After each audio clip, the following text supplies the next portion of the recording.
GO 13 రద్దు చేయాలని చెప్పి జగన్మోహన్ రెడ్డి గారు కోర్టుకు వెళ్తున్న సందర్భం ఎంతవరకు న్యాయం అంటారు?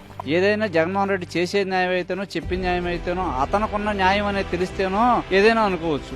అతనికి ఏమీ తెలియదు కాబట్టి ఏదైనా అంటాడు, ఏదైనా చేస్తాడు. కరెక్ట్ గా చివరికి వచ్చేపాటికి ఫైనల్ గా అతను ఏమి చేసేది ఏమి ఉండదు.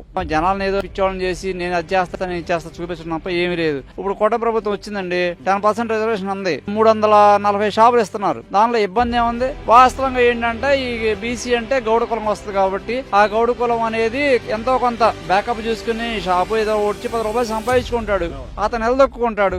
ఎక్కడ మళ్ళీ పోటీ అవుతారేమో బీసీలు, వీళ్ళని కూడా ఏదో రంగా అన్నదొక్కడం కోసం చేయడం తప్ప ఇది బీసీల మీద వచ్చిన ప్రేమ కాదు, అతనికి ఉన్న అభిమానం అంతకన్నా కాదు. నా బీసీ అన్నాడు, నా బీసీ ఏమైంది? అమర్నాథ్ గౌడ్ ఏం చేశారు? పెట్రోల్ పోసి కాల్ చేశారు. సినిమా చూశారు తప్ప వీళ్ళేమి ఇచ్చేలేదే, కనీసం ఖండించలేదు గవర్నమెంట్ వచ్చి. అమర్నాథ్ గౌడ్ వాళ్ళ అక్క గురించి మాట్లాడాడు. అతనే వేరే ఫ్యాక్షనిస్ట్ రాజకీయాల్లో ఇంకోటి పాలిటిక్స్ మాట్లాడలా. వాళ్ళ అక్క గురించి, వాళ్ళ ఎవరికైనా ఉంటది కదా మనిషి పుట్టినోడికి.